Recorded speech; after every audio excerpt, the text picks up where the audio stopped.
Welcome to the 30-Minute Hour. It's the personal development podcast for authors, entrepreneurs, and career professionals who are looking to level up and become unstoppable. I'm your host, Eric Twiggs, your procrastination prevention partner.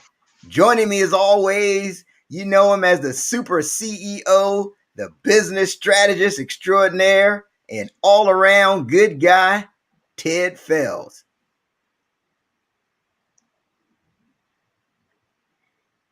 What's happening, all. Ted? Good evening, all. All right. Well, man, go ahead. Man, I'm having issues with my computer. That's what's happening. So that's why I'm on the phone. So hopefully I'll be able to shift to the computer shortly. Okay. Well, I know you are the IT guru, so I know you're gonna work that thing out here in a little bit. Right. Oh man. Well, we got our guest here today. I'll tell you. It's like me, I'm the procrastination guy. Like if I'm ever running late, it's gonna be like, oh my goodness, what's going on here? Aren't you the procrastination guy? But but no, definitely I know you're gonna work through that. Yep. So this is truly not your everyday podcast. You know, we do things a little different around here. Now, I'm happy to report though, we just got picked up by Pandora, the Pandora platform. So you can now access the 30-Minute Hour podcast on Pandora. This is big time. We're really excited about that latest development. You can also get us on Spotify and iTunes and all those places, YouTube, all those places that you go to access your information. Congratulations. Oh, thanks, man. Thanks. Man, we just continue to grind. And this is episode number 103 of the 30-Minute Hour podcast. Like I said last week, I saw some stats that said the typical podcast lasts like 14 episodes. So, I mean, I think that says something if you can get to episode number 103. So we're certainly excited about that. Hopefully, Ted can work past his IT issues long enough for me to ask him this question. So, Ted.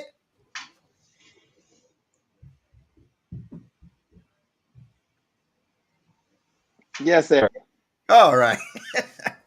I've got something that's on my mind. This is where you say, please share. Please share, Eric. That's my IT issues on the 30-Minute Hour podcast. Please share. All right. So today, in honor of our guest and his topic, I want to talk to you about how to talk to anybody from anywhere. That's right. How to talk to anybody from anywhere. So the story is told of a man with worn out clothes and a beggar's cup. And he sat in front of the church as the members of the congregation were gathering for Sunday service.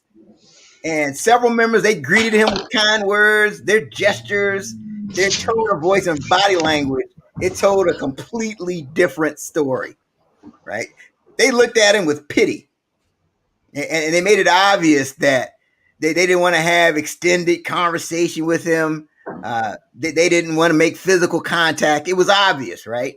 So later in the service, the pastor introduced the guest speaker for the hour, and to everyone's surprise, it was that same man they passed when they entered the building. That's right. And at the end of the service, now the members were totally different, right? They embraced him, they welcomed him, they encouraged him to come back. And as it turns out, this minister was a successful pastor from another church. And he had a habit of visiting other churches in disguised as a beggar, disguised as a homeless person, just to see how he would be treated. And he was saddened to realize that his earlier interactions with the congregation were based on their biases and inaccurate assumptions. So the question becomes, how do you talk to anyone from anywhere? Right. So this is the part of the program where you just need to stop. Right. If you're driving and you're listening to us right now, you just need to pull over to the side of the road. That's right. You pull over to the side of the road. If you're on the treadmill, you need to push pause on the treadmill. Ted, anything else they need to do? After you get your laptop working, you put the ham sandwich down at this point. You put the ham sandwich down, no matter how good it is, you put it down. You got to put the ham sandwich down. That's great advice. All right. So here it is. Here's what you've been waiting for. How do you talk to anyone from anywhere? Here we go. You have to transcend the stereotypes. That's right. You have to transcend the stereotypes. See, they saw that he was dressed a certain way and they had a certain stereotype in mind. You got to transcend that thing. So don't judge the book by its cover, is what you're saying. Exactly. I mean, and I think that applies. There's biases and perceptions that people have when it comes to socioeconomics, race, genders, everything. You can never judge a book by. You have to transcend the stereotype and just really have genuine conversations. And we have an opportunity to talk to our guest about that today as well. So our guest, he just happened to write a memoir about transcending stereotypes through the foundation of sports. And this is the perfect time for us to bring him on and introduce him. He transferred from Cheyney University, the oldest historically Black college university in America, and he transferred to Villanova, where he played football on a majority white team. He writes about diversity and inclusion in sports and the positive impact multiculturalism had on his personal relationships in college. He's the author of Race Against Race, his memoir about transcending stereotypes, the foundation of sports. He provides a unique perspective on building relationships with teammates and classmates from different socioeconomic backgrounds and races by reaching out, talking, and listening. Please join me in welcoming to the 30-Minute Hour podcast, Bodine Sanders. Welcome. That was a great introduction, Eric. Great introduction. I appreciate it. Oh, man. Thank you. It is certainly an honor to have you on our show. And let's just go ahead and get at it. Absolutely. They have a lot of questions about your topic. I know they want to run out and get your book. Especially, during these times, I just think diversity, inclusion is something that we just need to, I think we need to get to a point where we don't even have to talk about it, right? It doesn't have to, but it's like, because that's just what we do. Yeah. Let's talk about it. I don't want to give too much of the show away in this opening part. All right. So Bodine, during your childhood years, what did you want to be when you grew up? Wow. Like most kids growing up in America who participated in sports, I wanted to be an athlete. I wanted to play football. Football was my main sport that I fell in love with. Although I played baseball one game, I write about that experience. I ran track because track is huge in the state of Florida. But the sport I fell in love with was football. And as a tiny itty bitty chocolate morsel, that's what I dreamed about when I went to bed at night, playing football. Yeah. And so growing up in the South, where the moniker is said that football is our second religion, right? You can imagine football was the topic of conversation all the time, on every level. So that football was our number one sport in the South. Track and basketball were more or less even. Soccer wasn't that big, as I can remember growing up, or at least in my community, soccer wasn't that big. Baseball was kind of pulling a third or fourth, and hockey was non-existent.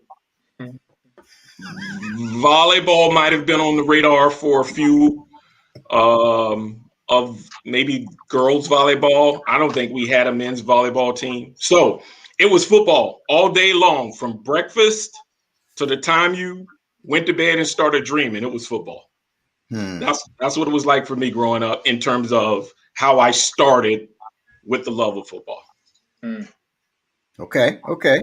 So you went on, you attended Cheyney University, the oldest HBCU, the first HBCU, and then you transferred to Villanova. So what was that like from like a cultural standpoint? I would have to imagine that was like a culture shock for you. Tell us about that. Well, you know what? Let me take a step back. Let me give folks a little bit more of the window. Okay. Before that happens, because my Black experience is important relative to when I got to Villanova. So growing up in the South, as I write about in my memoir, the former Southern Confederate Jim Crow South, right? Obviously, and then growing up in my grandmother's church, Southern Baptist Church, my grandmother was one of the head ushers. And it's funny, Eric, your opening monologue it hit home, because maybe you heard that from your preacher, but I heard it from my preacher. I heard that same story as a kid sitting in church, and that's one of the stories the preacher would start off his sermon with, in terms of treating people how you want to be treated, the golden rule, right? Do unto others as you would want them to do unto you. So that was perfect. So growing up in a Southern Baptist church, where on Sunday mornings, the yellow school bus would pick my siblings and I up, take us to Sunday school. We'd have a break, and then we go to church, or as my wonderful grandmother, rest in peace, would say, church. That's right. Right? So I would learn and hear stories from all the elders in the church, the older folks in the community, because my community, my neighborhood was 99.9% African American. There were a few white families on my block, and they were older families. So I write about the experience of having a relationship, or lack of having a relationship. So I say all that to say I grew up with no diversity in my neighborhood, right? And then I go on to junior high school, senior high school, and not get or earn the opportunity to get a scholarship, right? So you gentlemen know as well as I do, I was born in 1965, the year of the Voting Rights Act, right? 1964 was the year of the Civil Rights Act, right? So when you talk about education and how important it was and how important it was stressed in the Black community, I finished high school in 1983, and a lot of our brothers were dropping out of high school or finishing high school but not going off to college. So in with respects to that, people were excited when they heard about an athlete getting an opportunity to go to college because they received a scholarship, they were getting an opportunity to, improve their education, improve their life, maybe get a chance to go pro, right? The way out, right? So that was important. More females in my community and in my school went off to college than males. So I was devastated that I didn't get an opportunity to earn a scholarship to go to college, but I didn't give up. I still kept working at it. I kept asking around my sister and my family, my godmother. There are plenty of people who saw me going to work and still coming home and working out, which means I was serious about whenever the opportunity came to go to college, I was serious about it. So my family and friends went to work and they were working behind the scenes, and I was thrown a Hail Mary. I was given the opportunity to go to college. Cheyney University accepted me, and that was my shot. So I got an opportunity to go to college, and I get to the oldest HBCU in the country, and life was good. I was happy. I was excited. Sure, Cheyney was a Division II school, not a D1 school, because my dream was to play, Florida, Florida State, Auburn, Alabama, South Carolina Gamecocks, Clemson, right? The big boys, right? Hey, you take what you get. You take what you can get. You take what's before you. So, having gone through the experience of not getting that opportunity to play D1 humbles you. And you have to face reality.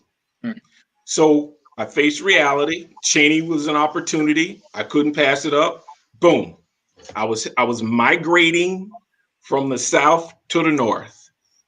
And not because I was running from something, right? If you think about our history in the word migration for people of color,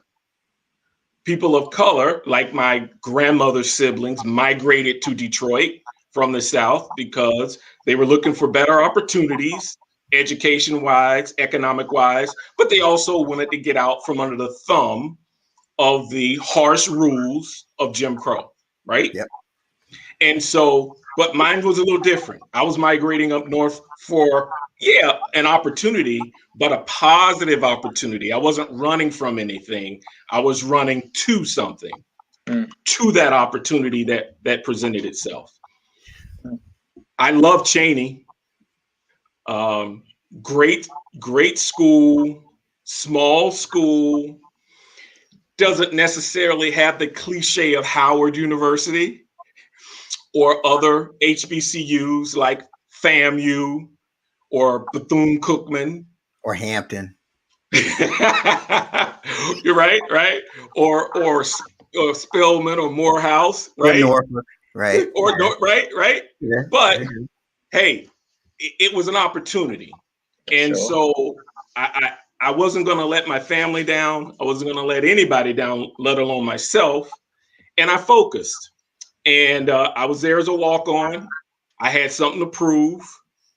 And I was able to do it. I was able to make the roster in the spring, make the roster for the fall.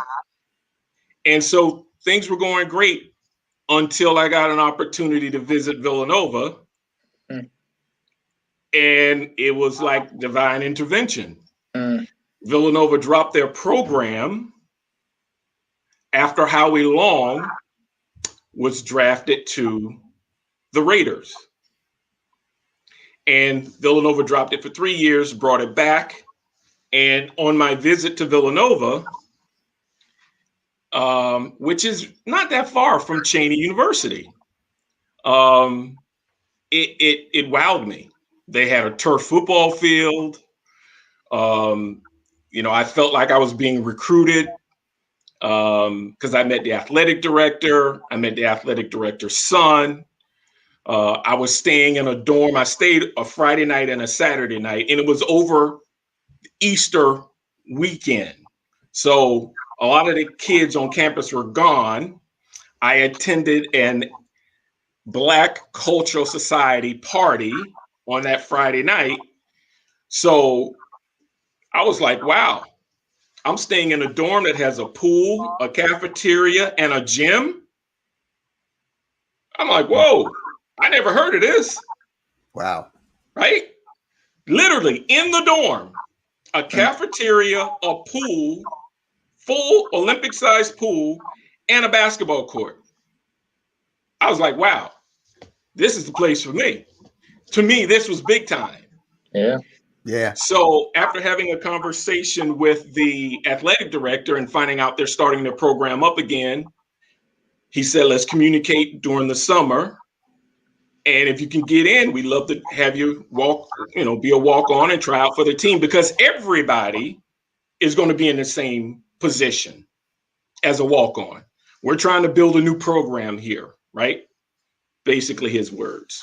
That's interesting. So, yeah, I didn't realize that piece of it. So it was right around it was like perfect timing for you, right? It was perfect timing. And again, everything kind of fell into place, Eric. It was like, I wasn't recruited in high school. I got a couple of letters, but I wasn't really recruited in high school. So when you have an athletic director sit down with you and say, hey, listen, what's your grades like at Cheyney? What kind of guy are you? Tell me about your upbringing. How did you like the facilities? How did you like the student body, the students that you met while you were here? I felt like I was being recruited, right? I was being sold an opportunity. And then when I found out that Villanova was coming back as a D1 AA program, which is just a step lower than D1, I was like, hey, it's not my entire dream, but it's pretty darn close. And so I went home after that one semester at Cheyney. My sister, who was at Bethune-Cookman, who was very instrumental in getting me into Cheyney, was not happy when I made the announcement that I was mentally leaving. In my heart, I was still on the fence, but mentally, I was leaving, and she wasn't happy. So you can imagine that conversation around the dinner table. My second oldest sister, my baby sister, who's we're like twins. She's a year younger than me, and my mom, and we're sitting at the table and hashing out the pros and the cons. And really, the reason my sister was concerned is she knew I didn't have the traditional white institution in my background, right? Yeah, let's talk about that. So you mentioned at the beginning that there was no diversity in your upbringing, right? It was pretty much strictly African American, and now you get to Villanova, where it's just the opposite end of the spectrum. I mean, what was that transition like? Well, I'll give you a great example. From junior high, senior high, and at Cheyney, I had all Black men coaches. I arrived at Villanova, and the day that we met all the coaching staff, there was one Black coach amongst the coaching staff.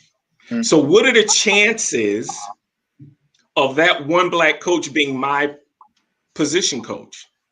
Odds were slim to none, right? And you'd be right.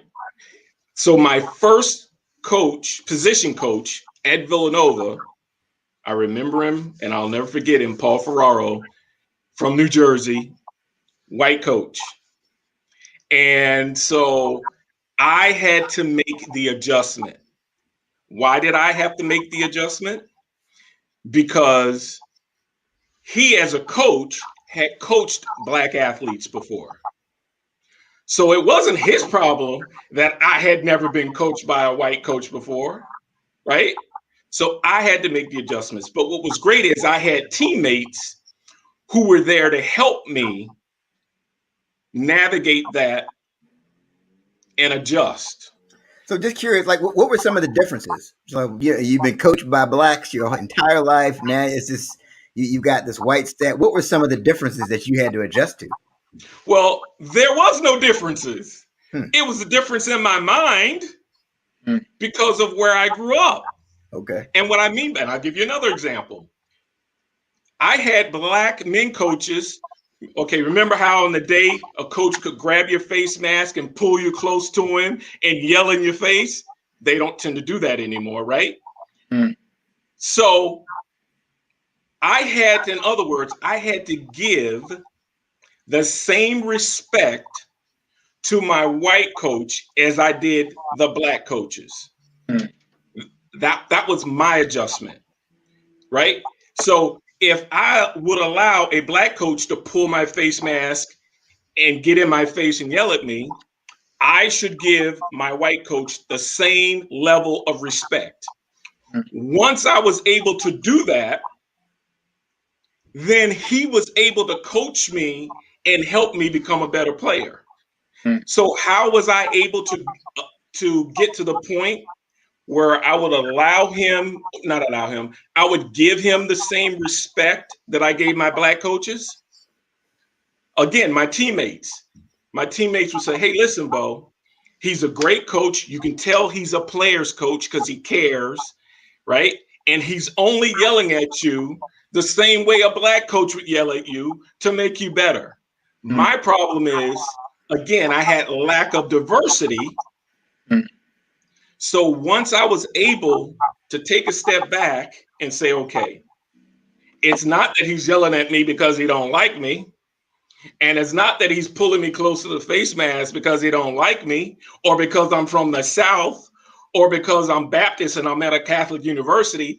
I had to get all those chips off my shoulder and say, okay, allow this coach to coach me so I can be what I want to be, which is a better player. And once I did that, boom, our relationship really took off.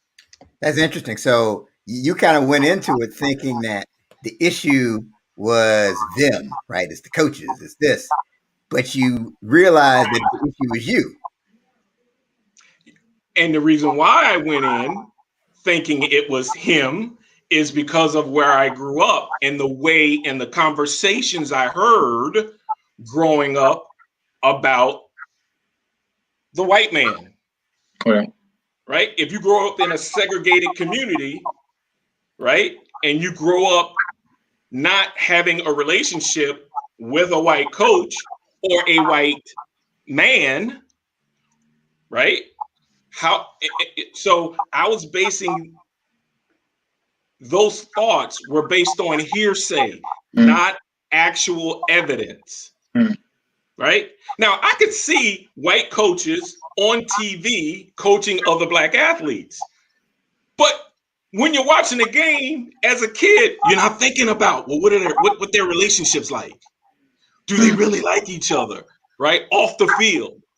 You're not thinking about that. As a kid, you're sitting there watching Hollywood Henderson from the Dallas Cowboys crush, Franco Harris of the Pittsburgh Steelers. You're watching Tom Landry with his cap on, stoic on the sideline, and the players and you could tell the players gave him the respect he deserved and earned, but you're not thinking about those as a kid. Only thing you're watching is the actual action. Yeah. So I was lacking in diversity by the time I got to Villanova. And then again, my teammates, Nate Booknight from Norristown, Jay Curcio, Bobby Rosado. I mean, all these guys were like, hey, Bo, we can tell he's a player's coach. Take it easy. He's not yelling at you just because he don't like you, right? Give him a chance. We all thought he was crazy, but that was beside the point, right? It was his coaching style. I had to get used to his coaching style.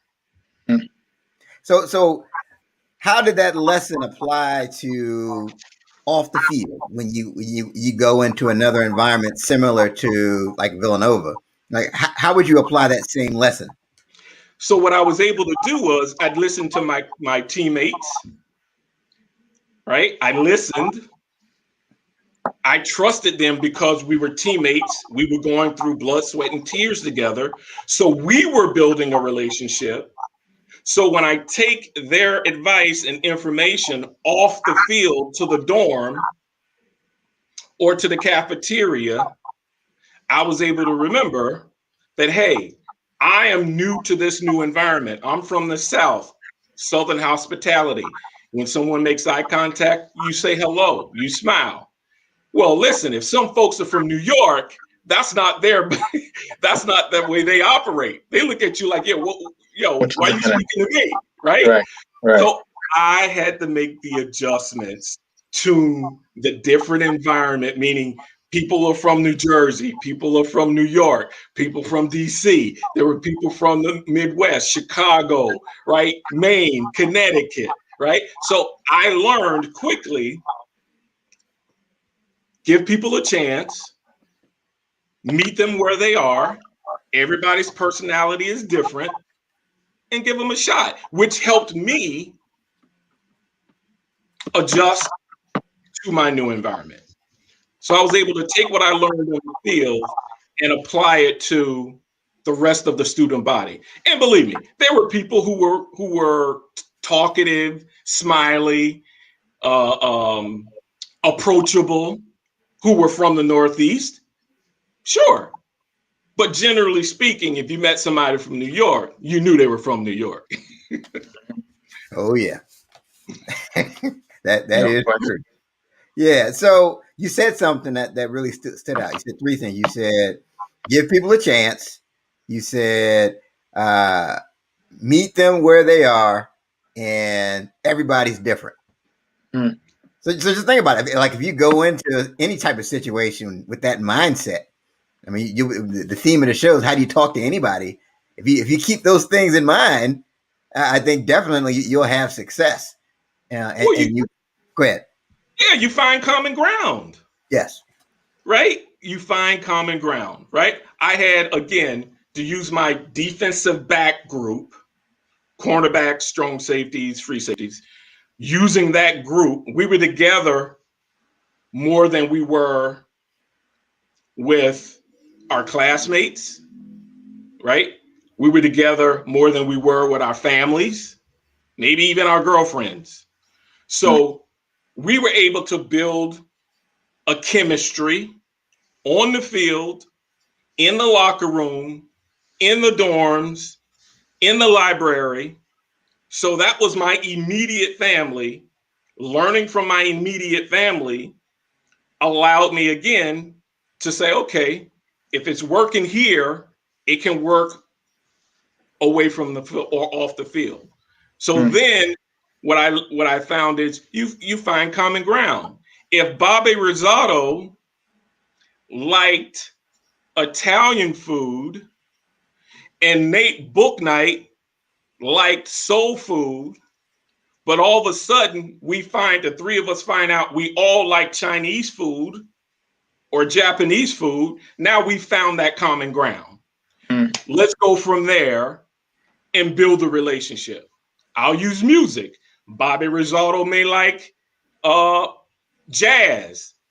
Nate may like pop. But guess what? I'm a country boy. I like country music, right? And next thing you know, I find out that they like country music too. All right, let's build from there. And that's what you just got to find common ground. Yeah, you have to build on the things that you have in common. And then so you ended up writing this book, Race Against Race. So let's talk about that. What inspired you to write it? Well, there's three things real quick. Three things. One was I had so many people telling my story of how I went from Cheyney to Villanova. A lot of folks would ask, "Oh, was that culture shock?" Right? So over the years, people would tell that story. And then I met Howie Long, and we were at a tailgate for his youngest son. We were at a state lacrosse tournament. And Howie, being the worldly person that he is and the experience that he had gained, he had made a couple of movies. He was still on TV. I think that was the beginning of his career on Fox. He said, "Hey, put it on paper," because he heard the story. He said, "Put it on paper." So he was the first person to say to me, "Put it on paper." Wait a minute. Hold on. So Howie Long is the one that inspired you to write your book. Well, he planted the seed of put it on paper. Okay. Whether or not I was going to follow up, who knew? But the third thing that really projected me to really take a hard look at it was when Colin Kaepernick took a knee. And if you remember when that happened, his message basically got torn into 100 pieces, right? It wasn't a clear message being reported by the media. The media, one media network would say one thing, another media network would say another. And so he lost control of his message. And if you remember, anytime we have a issue in this country regarding race, the media will say, "Oh, we need to have the race conversation," right? And I'd be driving down the street in my SUV, or I'd be at home watching TV, and I'd hear that, and I'd throw something at the TV, or I'd yell at my radio in the car and say, hold on. Athletes on a diverse team have had the race conversation. Because we're together so much, Mother Nature makes it where you're going to have the conversation. It could start with music, what kind of music you like, right? It could start with food. It could start with clothing, right? It could start with anything involving race, right? The way you dance or the way you can't dance, right? The race conversation can happen very quickly, very easily, if you're in an environment where everybody is comfortable with each other, meaning they're not uptight, they're not afraid, right? They're just having a conversation and hanging out. So I would say when I'd hear a media person say that, I go, hold on. Maybe folks who've never played sports before, regardless of what sport, if you have diversity on that team, you've had the conversation. So maybe the media doesn't know that athletes have had that conversation. So those three common things combined got me to the point where I said, you know what, let me do this research. Let me do my due diligence. Let me talk to a few people. After talking to a few people who have written books, they said, you got something there? Go for it. And so how is your book different than the others that the others about diversity and inclusion? Oh my goodness, that's a very good question. Well, I said this way. There are a number of books that have been written on race, right? So if you, under the umbrella of race, you've got social justice, diversity, equity, and inclusion. You've got, everything really falls under that umbrella.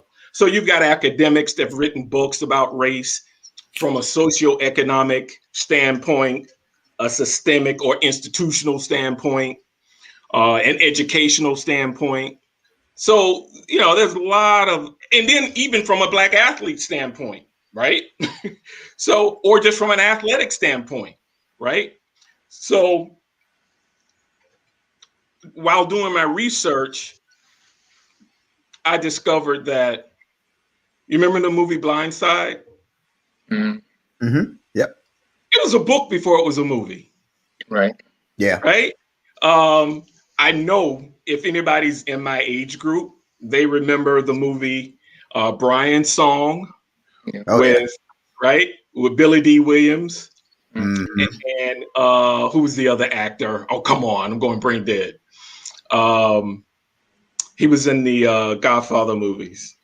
I can't think of his name, but it was you know, the story about the guy for the Bears that passed away. Right. So that movie obviously was about Gale Sayers and Brian Piccolo. I was trying to think of the actor's name, but there was a book done before the movie. It was called I Am Third by Gale Sayers. It was his autobiography. And then obviously a movie a lot of folks remember the Titans with Denzel Washington, right? And there was a book before that by the coach, Coach Yost, and he wrote about his experience with Coach Boone, right? So I was like, hold on. All those three great sports movies, there were books done before. So that gave me even more confidence that, listen, it's really, you just got to get your story out there.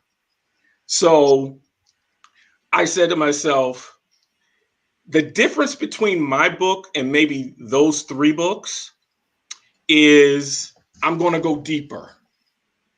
I'm going to talk about those serious, intimate moments that folks don't hear about. So, for example, if you're watching sports on TV tonight, right, we've got the March Madness final game. They interview a kid. It's a 5-minute interview. They call it a block, right? So that block interview, you hear the kid say, I love my teammates. We have great chemistry. I'm going to miss the camaraderie in that experience. But that's all they have time to interview and then air on TV. They don't have time to air. How did they become good teammates? How did they come to the point where they genuinely love each other as teammates?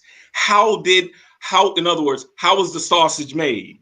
We love Frank's. We love sausage. Most people don't want to know how the sausage is made, or they don't hear how the sausage is made. So I said, let me go deeper. Let me do a step-by-step on how I was able to build great relationships with not only my Black teammates, but my white teammates, my brothers, because we're all brothers, right? Once we did those 6 a.m. in the mornings, those 2-a-days during the preseason, lifting weights, you build a relationship and you really do become family. Now, sure, there are certain teammates that are at a different level of family, just like in your family, right?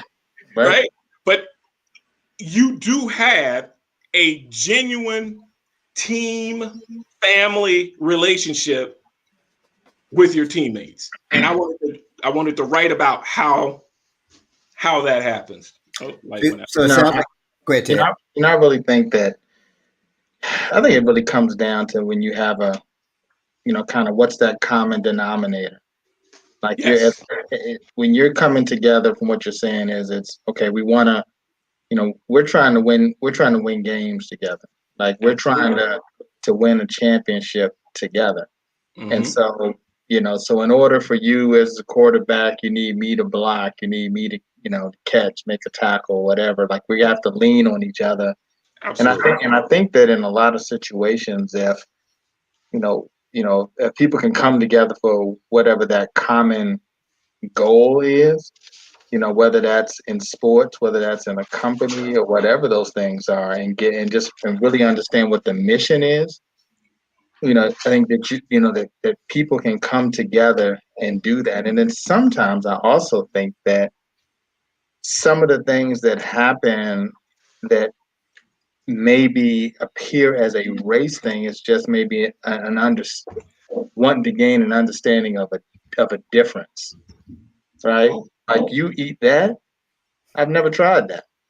Like it seems like a race thing, but it's different to me. or you listen to that type of music. I've never, I think anytime that there's differences, right? Like I can even think of just in going to an HBCU when most of us were African American, but then people came from different places. You talked about that earlier about people coming from New York, someone coming from the South, people coming from the DC area. We listened to different music. We dressed differently. It was different. But then as you go to class with people and you get to know them, you notice at the end of the semester, you're dancing to the same music. You may be taking some of those styles that you picked up from New York home and some of the things that you're wearing.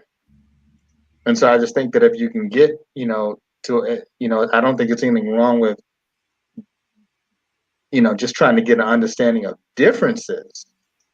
And if you can do that and know that it's not always a negative thing, it's just, I'm different. It's funny. I listen sometimes and I hear people will say things like with women, someone will say, can I touch your hair? And a woman, like, well, what? Well, they probably in that situation is really like, your hair is different. It's not really, I don't think it's necessarily a put down, even though that's the way it's usually received. It's different. How does your hair do that and my hair doesn't? It's just that. So I think that there needs to be times when, people need to be able to have conversations and have open dialogue. And sometimes maybe even just saying, hey, let me, maybe put my guard down a minute and maybe say, hey, maybe it's just, they just want to understand differences. And I think that's what happens on a team. Well, Ted, I didn't mean to interrupt you, but that's exactly the example that I would refer people to. Go out and pick up my book. The good example I use is the relationship I was able to develop closer than the majority of my teammates. Richard Lage, aka Big Country, Perry Hodge, showed empathy and concern about my well-being. And sure, I had other teammates that cared too, but because I wasn't on scholarship, I ran into a financial aid problem. Couldn't afford to pay for room and board, could only pay for tuition. And these two teammates stepped up. Instead of me floating around, couch surfing in one room one night, and another room one night, and another room another night, these guys finally say, hey, listen, why don't you come stay with us for the full year? These are two of my white teammates did that, right? They put themselves on the line, and folks probably didn't think it would work out. Matter of fact, I know folks didn't think it would work out. Why? Big Country was from Charlottesville, Virginia. Perry Hodge was from Hilton Head, South Carolina, and me from Florida. 3 different parts of the South. As I got to build even a closer relationship, we were 3 different religions. We probably were at least 2 different political persuasions, right? We basically, our backgrounds couldn't have been more different. But what bonded us, what kept us together, what allowed us to build a relationship was sports, the love of sports, right? And then it comes to find out that they had more diversity in their upbringing than I did. Because Rich Lage, Big Country, dad was a coach at UVA. Perry Hodge, who was put it this way, Perry Hodge was wealthy, Rich Lage, middle class, me from, the below the middle class line, right? Humble beginnings, right? And Perry Hodge's parents forced him to play Little League football on a diverse team so he could gain experience outside of his wealthy community or affluent community. So those guys came to Villanova with diversity that I had not had, right? So it was an ongoing learning process. So, as athletes, we're up late, can't sleep. We're so tired we can't sleep. What would we do? We would have conversations. And those conversations, you begin to learn more about each other and learn not just more, learn a lot. And next thing you know, you're finding things that you don't have in common, but you're finding more things that you do, more things that you would enjoy doing, right? And so we were able to build a 30+ year relationship. And listen, it's a beautiful thing. It's a beautiful thing. So shifting gears a little bit, like what steps do you recommend that people take? We've got followers that they're CEOs of companies. They lead people for their job. What steps can these people take to build a culture of diversity and inclusion within their organization? Oh, first of all, you can't check a box, right? You can't just hire an HR manager, that HR manager, be it black or white, and say, oh, we're going to implement diversity, equity initiatives within the company and then walk away. No, it starts with the leader.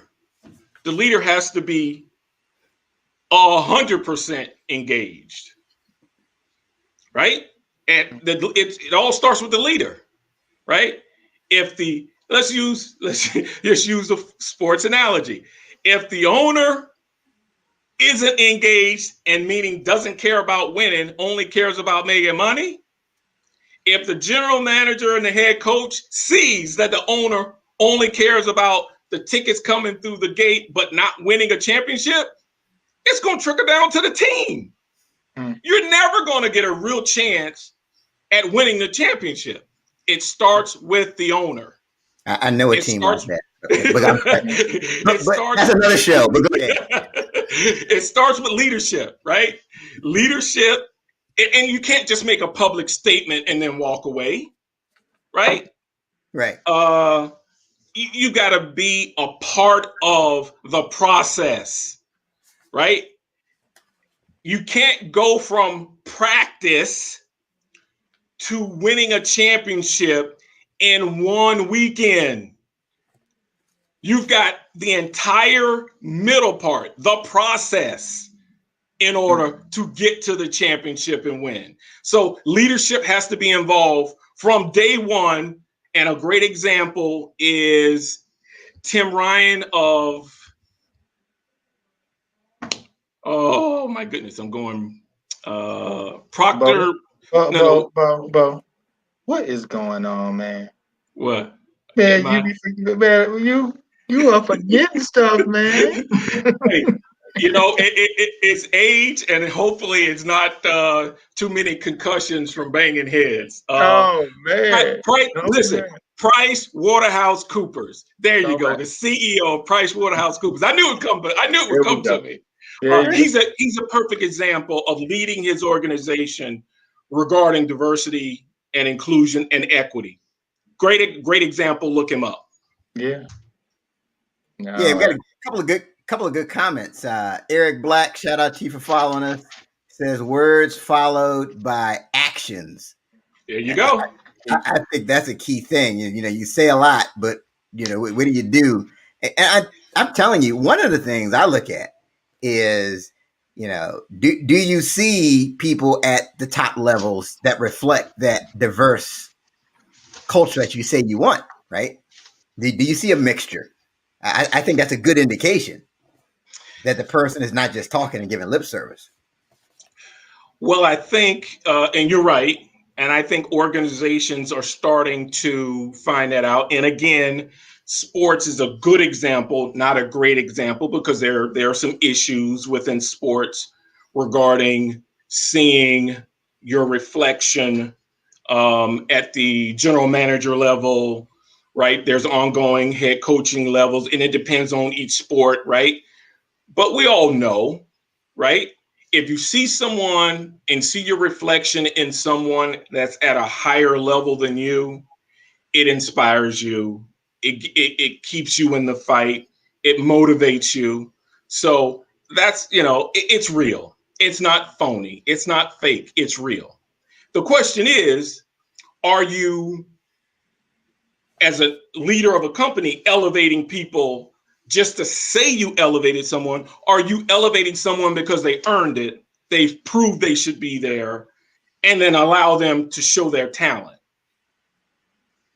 So, that's a deep conversation. Yeah, I think it's such a tough thing in these situations as a leader, because I mean, with everything that's gone on over the past year, with just social injustice, just so many things. Like, this has been the year of things have just been shaken up so much that it's like, okay, leader, show that you're really committed to this and do something. And I think that some of those people probably are like, what do I do?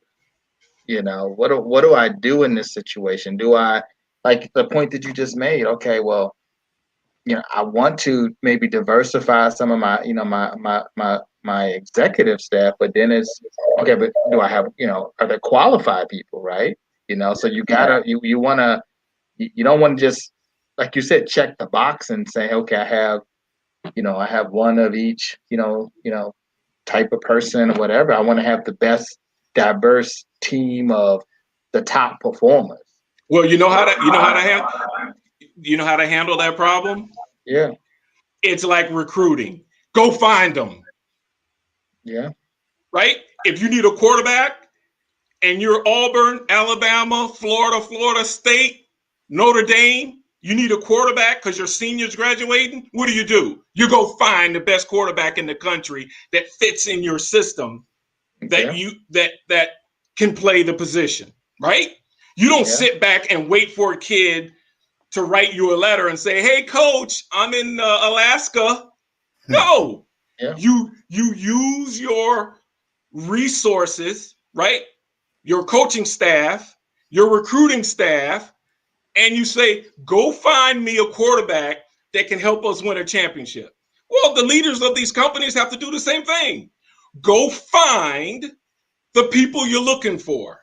Yep. If you're saying your expectations and the qualifications are here, well, then go find them. Yeah. Absolutely. I just look at someone like Andy Reid, coach of Kansas City Chiefs. He was at the Philadelphia Eagles. He stands out to me as someone that's got that whole diversity and inclusive thing. And it's not, I don't get the feeling that he's checking the box. I get the feeling that if you play for him, it's a meritocracy, right? It's like, he doesn't care. Black, you can be white, you can be green. If you can play, you can be on the field. If you can coach, you can be my assistant. I don't care what color, I don't care what you look like. And I think if you have an organization, and I think if you're truly about it being a meritocracy, and people understand that it's about performance and what you're bringing to the table, and if I get a diverse mixture, the chances are the performance is going to be better. Yeah. Right.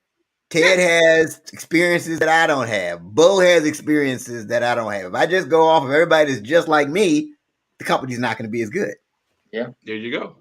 Yeah. Awesome. I agree.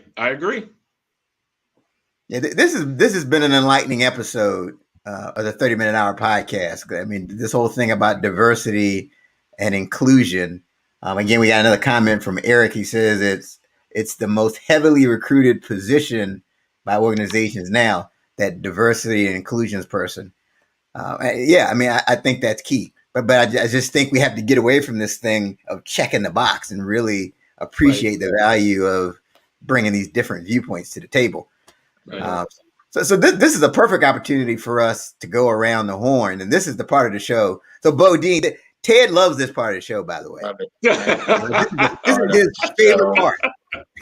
Bo, I don't like this part of the show at all. I don't like it at all.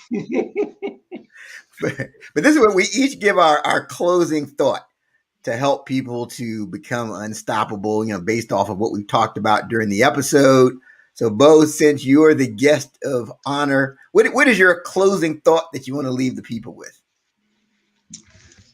I'll leave the people with, it takes a team. When you're talking diversity and inclusion, or you're talking anything, it takes a team, right? And in order to build a team, you got to build a coalition, right? You got to build a group of people that have the common goal in mind. And how do you do that? You build relationships. You take the opportunity. You be the one to reach out your hand and start it, right? And you're not going to solve issues that we have in this country in 30 minutes, right? Mm-hmm. It takes time. Be patient, right? But you can't be on the sideline. You got to get in the game, right? You got to get in the game, and you stay focused on what your goals are in relation to whatever it is you're doing, especially if you know in your heart it's a good thing, not a bad thing, right? And just stay focused and give it all you got, because good things happen to people who do good things. Mm-hmm. How about that? Yeah. It's not rocket science. Yeah. Yeah. And that's awesome. Awesome. Appreciate you sharing that. Okay, Ted. Yes. So, so my thought on this is I just think that you have to, I think, really just respect the differences and be open-minded that everyone, like, you just can't say everyone is the same. I can't say all this type of people is the same. Like, I have to look at a situation like, and Eric, you've heard me say this before, as if I'm locked in the room with a white person, Asian person, woman, and we can't get out. Like, we are going to put our heads together to figure out how to get out. So whatever that mission is, as you said, Bo, whether it's as a team, our mission is to win this game. That championship game tonight, they don't care who makes that shot, who blocks the ball, who gets that steal. They want to win the championship. As that CEO, we want to land that big deal. And so, if the mission is up front, whatever that is, and you're open, I think that you can have success, and not just within just teams, but just in life in general, right? You respect that whoever this person is, they could provide or can provide value. And that's really what it comes down to, is you think that there's value in anyone. Like, if you look at it that way, then, in those situations, it's not, okay, this person, if you're in a situation and you're hanging off a cliff, you don't care who puts their hand down there to pull you up. And if you think about it from that standpoint, that everyone has value, everybody brings something to the table, then yeah, this diversity thing becomes not just a thing. It's just kind of it's just how we go about life. It becomes a way of life. Yeah. I think that's a great point. And I think you have to be mission focused. And Ted, you may have heard me say this before, but I've had 500 people working for me, had 17 locations and all of that. And I could care less about your color. I could care less about your sexuality. I could care less about who you voted for. If you get results, I really don't have to like you, honestly. Right. if you're driving results the right way, we will get along just fine. Absolutely. It's a meritocracy. And I think you just really have to be focused on the mission. Mm-hmm. And I think if we all embrace that, things will go a lot better as it relates to diversity and conclusion. But like, the main thing I want to talk about as far as just my around the horn piece is, years ago when I started out in automotive, I knew of a couple of people who they had a whole fleet of vehicles. Mm. And they would stop by a location with an old beat up car wearing old clothes and just to kind of see. Mm. And you had people that would just kind of have the stereotype and be real short with them and brush them along and not quote everything because they figure he's not going to buy it. And turns out this guy could buy the shop if he wanted to. Mm. But they don't know that. And I just think you just have to be open. We're talking about diversity because bottom line is you never know where your next deal is going to come from. Yeah. I mean, you have to be open to the person who, if you're a speaker, we say, that person that's driving you to the airport, picking you up from here, you just never know. That person can turn you on to a deal. Yeah. And if you're thinking, oh, this person's beneath me because of this, and because they're that color, you'd be selling yourself short. Absolutely. Listen, I totally agree. And what I'd like to add is an example. If anyone watching this program thinks that I was a superstar, quote unquote, right? If I was the big man on campus, so to speak, as an athlete, they are mistaken, right? Yes, I played, I accomplished my dream of playing for Villanova. Was I, highly ranked in terms of my position? No. Was I a consistent starter? No. But what I will tell you is when I walked through the campus, there's no way I could walk from one end of campus to the other without having someone stop and have a conversation with me. Because I learned it was about my personality, not necessarily about how I played on the field, right? So some people think athletes have it easier in terms of building relationships because they're stars. Well, guess what? I wasn't a star on the field. Sure, I had the respect of my teammates because they knew I could play, right? They knew I could play. That was good enough for me in the end, knowing that my teammates knew I could play. But what propelled me and helped me build confidence was being more than just that athlete, right? So nothing was given to me. Everything I got, I earned. So when someone says to me, oh, you were an athlete, you were a star athlete, you could do, no, not in my case. So you can't put all athletes in the same box and assume that they had it easy because most people assume all athletes are scholarship athletes. That's not true. So that's another way for people need to take a step back and stop stereotyping athletes or musicians or artists or MIT grads, right? Or accountants, right? People have right? Or people in general. And people in general. Like, as you may think, there's a lot of people that have come from different types of upbringing that, may not have been as great as you. They didn't have the silver spoon, whether it's you're in one part of the inner city, or you're in some other kind of rural place. Like if they really got together and really were open with each other, they're both saying, yeah, we came from some tough upbringing. So yeah. And that's why having a conversation, building a relationship with someone that you don't know, then you don't have that opportunity of stereotyping someone. Just having a basic conversation. And I don't mean an aggressive conversation. Oh, you know what I mean? Where you from? What do you do for a living? How did you get that? With selfish intent, right? No, a genuine conversation. Hi, how you doing? My name is, the basics. Sometimes you got to go back to church, right?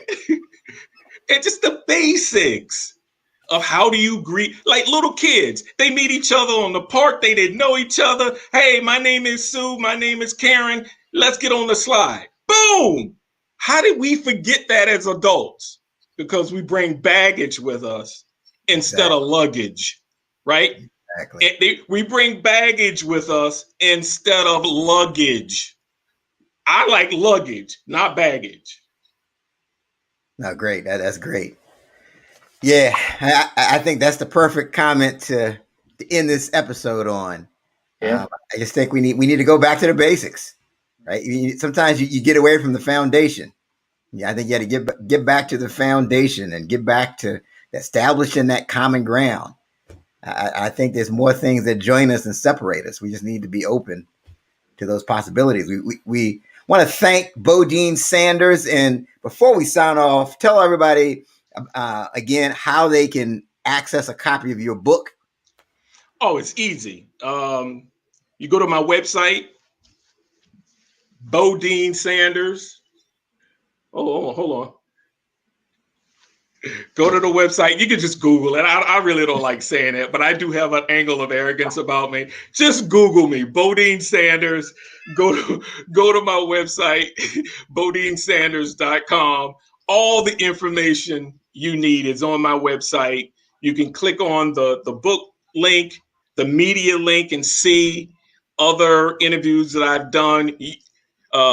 Ted and Eric, you guys will be a part of that once you get an opportunity to provide me with the information. Yeah, just go to my website. You can get all the information you need. You know, all your favorite online retailers are there. Yeah, I would appreciate it. This is my way of contributing my 2 cents worth, right? Yeah. I'm doing my small part. If everybody does their part, then we can advance the football or advance the conversation where we're all moving in the same directions. We may be moving in the same direction at different speeds, from different positions, but as long as we're advancing the conversation, advancing the goal of being better Americans for each other, let's do it. Absolutely. Agree. Yeah, for sure. And I'll put a link to the book in our comment section so people can because again, I know they're gonna be like, look, I got to get that book. After watching this episode and y'all talking about diversity and inclusion, I need that book. I know that's what you're thinking, those of you watching me out there. Shout out to those of you watching me on IGTV. Shout out to Anissa Freeman Jones, who's watching us as well. We definitely appreciate you. But yeah, definitely pick up a copy of his book. It's called Race Against Race. That's our show for today. It's not your everyday podcast. You can now catch us on Pandora. You can catch us on Spotify, YouTube, and all kinds of places. Instagram.